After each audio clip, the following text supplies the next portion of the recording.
أكبر الله أكبر الله أكبر. بسم الله الرحمن الرحيم، الحمد لله رب العالمين، الصلاة والسلام على أشرف الأنبياء والمرسلين سيدنا ونبينا محمد صلى الله عليه وسلم. وهوري إلهي بمهله إله أمة الإسلامية نقدر بمهله marka labaad waxa mahad weyn aan maanta u soo jeedinaya oo qalbigayga ku soo qooday oo kaliya laaba dhammaanba saddexda gole qaran ee maanta halka ku dhan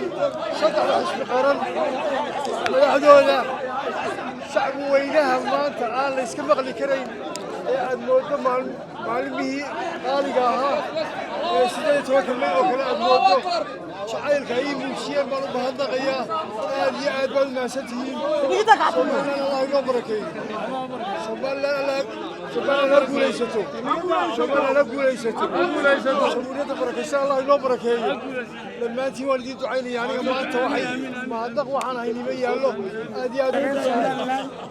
أنت هالك إيربود كاركيز وحنا كذا دوينا لا سلطان حسن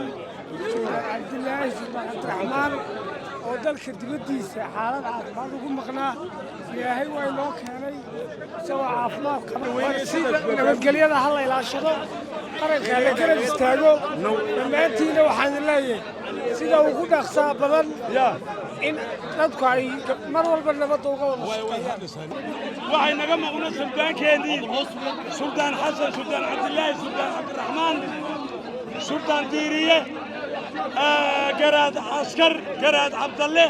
ayaynu soo dhawaynaynaa dalkaagii ku soo dhawow sultaan caasimadaadii ku soo dhawow dalkii Soomaaliland oo nabada ku soo dhawow waxaanu ku leenahay soo dhawow shacbigan faraha badan leh ee qiimaha badan ee ay maanta soo dhawaynaya sultaankana waa u mahadnaqaynaa shacbiga faraha badan leh ee sultaankii nabadda sumaankii kalgacalka sultaankii nabadaynta sultaankii midnimada Soomaaliland ayaynu soo dhawaynaynaa imikana waxaan ku soo dhawaynayaa سلطان داوود سلطان عبد محمد سلطان عبد القادر سلطان عبد الله سلطان ديريه oo ku soo dhaweyn doona sultaanka soo dhawo سلطان داوود ku soo dhawo sultaan بلا سوير والسلطان حسن سلطان عبد الله سلطان عبد الرحمن وسلوين بلارن رئيس مالنا يقسمين ريبورت كارجيسا وعندنا عيد كستو سودو ويسي كلا سلادين وسيردا مدح رقمات كلا اللي يردا حوينكا بعد السنه عيد كستو سودو قيب قادتي سودوين السلطان وحنا هنقوليو قد ما سنتين عاد بنو دي كم هاد علينا سودوين تاع ابسميسين بس هذا السودان نوديات اليوم waxaynu maanta soo dhawaynaynaa suldaankeena weyn suldaankii nabadda suldaankii midnimada dadka suldaan xasan suldaan cabdilaahi suldaan cabdiraxmaan suldaan diiriye oo muddo safar nagaga maqnaa caafimaadna u baxay inoo soo noqday isagoo caafimaad qaba